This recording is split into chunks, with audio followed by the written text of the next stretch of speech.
اعوذ باللہ من الشیطان الرجیم، بسم اللہ الرحمن الرحیم۔ داستان ایمان فروشوں کی قسط نمبر 11۔ زکوئی کو ٹھکانے لگانے کا واحد طریقہ قتل تھا۔ قتل کے دو ہی طریقے ہو سکتے تھے، زہر یا کرائے کے قاتل جو زکوئی کو سوتے ہوئے ہی قتل کر دیں۔ دونوں ہی طریقے ناممکن لگ رہے تھے کیونکہ زکوئی باہر نہیں نکلتی تھی اور اندر جانے تک اس کو رسائی کا کوئی ذریعہ نہیں تھا۔ ان دونوں نے حرم کے سب سے ہوشیار چالاک ملازمہ کو اعتماد میں لیا تھا، اسے انعام و اکرام دیتی رہتی تھی۔ جب حسد کی انتہا نے ان کی آنکھوں میں خون اتار دیا تو انہوں نے اس ملازمہ کو منہ مانگا انعام دے کر اپنا مدعا بیان کیا۔ یہ ملازمہ بڑی کھراٹ اور مجی ہوئی عورت تھی۔ اس نے کہا کہ سالار کی رہائش گاہ میں جا کر زکوئی کو زہر دینا مشکل نہیں، موقع محل دیکھ کر اس کو خنجر سے قتل کیا جا سکتا ہے، اس کے لیے وقت چاہیے۔ اس نے وعدہ کیا کہ وہ زکوئی کی نقل و حرکت پر نظر رکھے گی، ہو سکتا ہے کوئی موقع مل جائے۔ اس جرائم پیشہ عورت نے یہ بھی کہا کہ اگر موقع نہیں ملا تو حشیشاً ذکر پہلے ہو چکا ہے، بلیڈ کی مدد لی جا سکتی ہے، مگر وہ معاوضہ بہت زیادہ لیتے ہیں۔ دونوں لڑکیوں نے اس کو یقین دلایا کہ وہ زیادہ سے زیادہ معاوضہ دے سکتی ہیں۔ ناجی اپنے کمرے میں بہت غصے کے عالم میں ٹہل رہا تھا۔ زکوئی اس کو ٹھنڈا کرنے کی کوشش کر رہی تھی لیکن اس کا غصہ مزید بڑھتا چلا جا رہا تھا۔ آپ مجھے اس کے پاس جانے دیں، میں اس کو شیشے میں اتار لوں گی، زکوئی نے کہا۔ بیکار ہے، وہ کمبخت حکم نامہ جاری کر چکا ہے جس پر عمل بھی ہو چکا ہے، مجھے اس نے کہیں کا رہنے نہیں دیا، اس پر تمہارا جادو نہیں چل سکا۔ مجھے معلوم ہے میرے خلاف سازش کرنے والے لوگ کون ہیں، وہ میری ابھرتی ہوئی حیثیت سے حسد محسوس کر رہے ہیں۔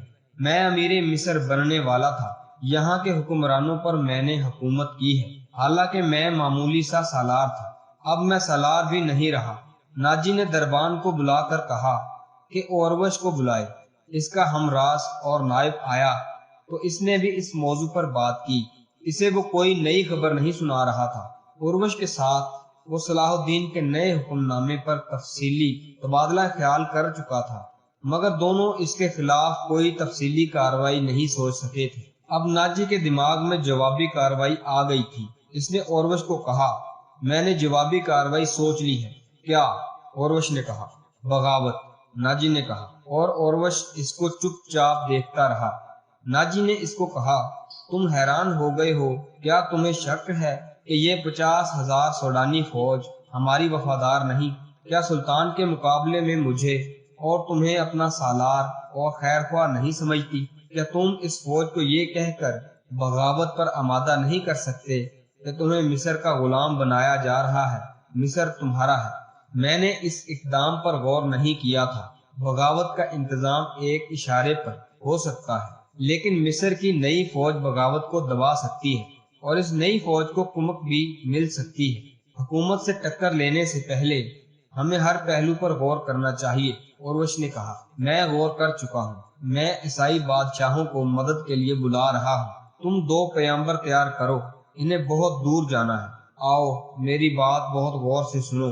زکوئی تم اپنے کمرے میں چلی جاؤ، ناجی نے کہا۔ زکوئی اپنے کمرے میں چلی گئی اور وہ دونوں ساری رات اپنے کمرے میں بیٹھے رہے۔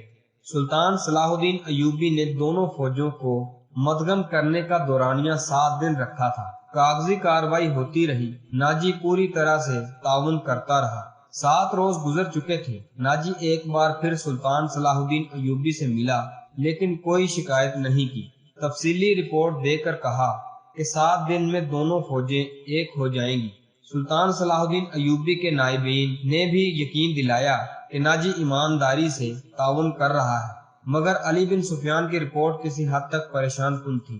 اس کے انٹیلیجنس نے رپورٹ دی تھی کہ سوڈانی فوج میں کسی حد تک بے اطمینانی اور ابتری پائی جا رہی ہے، وہ مصری فوج میں مدغم ہونے پر خوش نہیں۔ ان میں یہ افواہیں پھیلائی جا رہی تھی کہ مصری فوج میں مدغم ہو کر ان کی حیثیت غلاموں جیسی ہو جائے گی، ان کو مال غنیمت بھی نہیں ملے گا اور ان سے بردباری کا کام لیا جائے گا، اور سب سے بڑی بات کہ ان کو شراب نوشی کی اجازت نہیں ہوگی۔ علی بن سفیان نے سلطان صلاح الدین ایوبی تک یہ خبریں پہنچا دی۔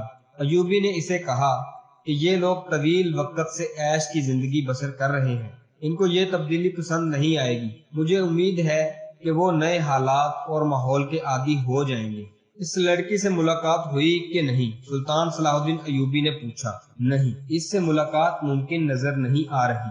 میرے آدمی ناکام ہو چکے ہیں، ناجی نے اس کو قید کر رکھا ہے، علی بن سفیان نے کہا۔ اس سے اگلی رات ابھی ابھی تاریخ ہوئی تھی۔ زکوئی اپنے کمرے میں تھی، ناجی اور اوروش ساتھ والے کمرے میں تھے۔ اسے گھوڑوں کے قدموں کی آوازیں سنائی دیں۔ اس نے پردہ ہٹا دیا۔ باہر کے چراغوں کی روشنی میں اس کو دو گھڑ سوار دکھائی دیے۔ لباس سے وہ تاجر معلوم ہو رہے تھے۔ گھوڑوں سے اتر کر وہ ناجی کے کمرے کی طرف بڑھے تو ان کی چال بتا رہی تھی کہ یہ تاجر نہیں۔ اتنے میں اوروش باہر نکلا۔ دونوں گھڑ سوار اس کو دیکھ کر رک گئے اور اوروش کو سپاہیوں کے انداز سے سلام کیا۔ اوروش نے ان کے گرد گھوم کر ان کا جائزہ لیا اور پھر کہا کہ اپنے ہتھیار دکھاؤ۔ دونوں نے پھرتی سے چوبے کھولے اور ہتھیار دکھا دیے۔ ان کے پاس چھوٹی چھوٹی تلواریں اور ایک نیزہ تھا۔ اوروش ان کو کمرے کے اندر لیے گیا۔ دربان باہر کھڑا تھا۔ زکوئی گہری سوچ میں پڑ گئی۔ وہ کمرے سے نکلی اور ناجی کے کمرے کی طرف بڑھی، مگر دربان نے اس کو دروازے پر ہی روکا کہ اسے حکم ملا ہے کہ کسی کو اندر جانے نہ دیں۔ زکوئی کو وہاں ایک حیثیت حاصل ہوئی تھی کہ وہ کمانڈروں پر بھی حکم چلایا کرتی تھی۔ دربان کے کہنے سے وہ سمجھ گئی تھی کہ کوئی خاص بات ہے۔ اسے یاد آیا کہ ناجی نے اس کی موجودگی میں اوروش سے کہا تھا، میں عیسائی بادشاہوں کو مدد کے لیے بلا رہا ہوں، تم دو پیغمبر تیار کرو، انہیں بہت دور جانا ہے، آؤ میری بات بہت غور سے سنو۔